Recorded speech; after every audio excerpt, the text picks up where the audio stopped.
यानी बैट्स अपने दिन के ठिकाने छोड़ के भोजन की तलाश में निकलते हैं।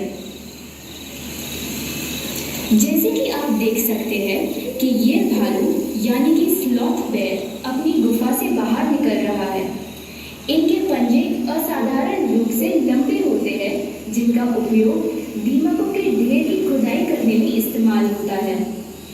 इनका मुख्य आहार दीमक, फल और शहद होता है। इस ओर एक उल्लू अपने घोंसले से आपकी ओर झांक रहा है।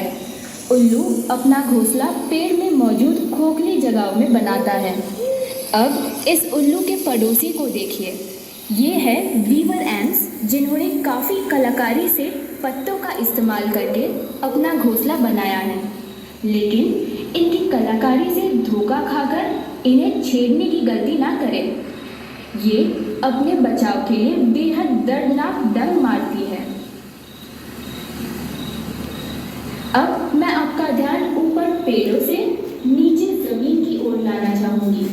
चींटी की दूसरी प्रजाति, जिसे हम हार्वेस्टर एंट के नाम से जानते हैं, अपना घर जमीन के नीचे बनाती है।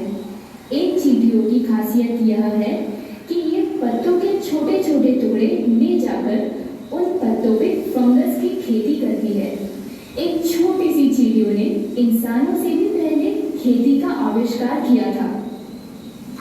इस अंधेरी रात में दूर एक लकड़बग्गा यानी हाइना खाने की तलाश कर रहा है।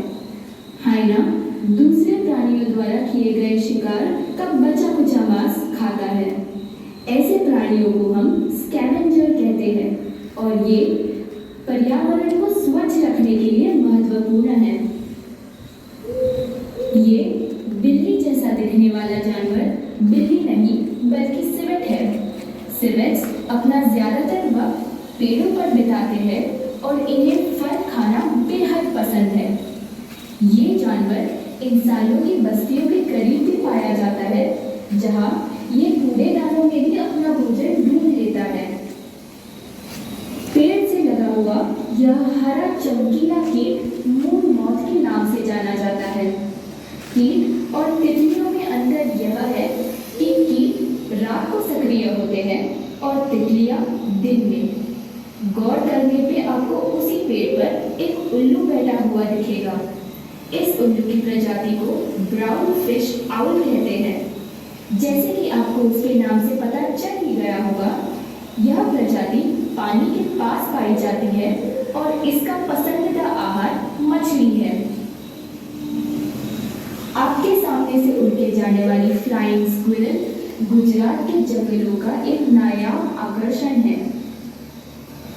इस बहती हुई नदी में एक मगरमच्छ विश्राम कर रहा है। रात के अंधेरे में जब उनके चेहरे पर रोशनी पड़ती है तो उनकी आंखें चमकती हैं।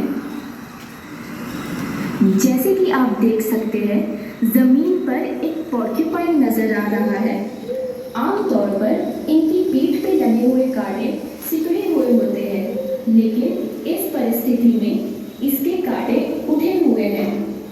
यह दर्शाता है कि वह चौकन्ना है और आसपास कोई शिकारी है। नजर ऊपर हाथ लगाए हुए बैठा है। यह शिकारी एक तेंदुआ है।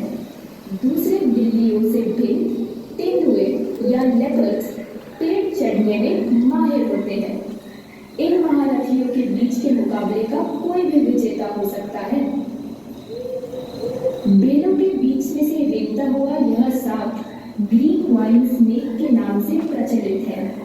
अक्सर पेड़ों पर पाया जाने वाला यह सांप बिन जहरीला पक्षी लाइन जार्स की प्रजाति है। यह नॉकटर्नल पक्षी जमीन पे ही अपने अंडे रखते हैं। इनके शरीर का रंग कुछ इस प्रकार होता है कि यह अपने पर्यावरण में घुल मिल जाता है। इस कारण इन्हें देख पाना अत्यंत कठिन होता है।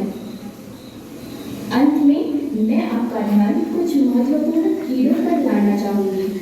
इन बड़ी मकड़ियों को आमतौर पर टेरेंटुला के नाम से जाना जाता है। इनकी पहचान इनके शरीर पर मौजूद घने बालों से होती है। उसके बगल में कुछ डंग बीटल्स और जहरीले बिच्छू रेंग रहे हैं। डंग बीटल्स गोबर के छोटे छोटे गोले बनाकर मिट्टी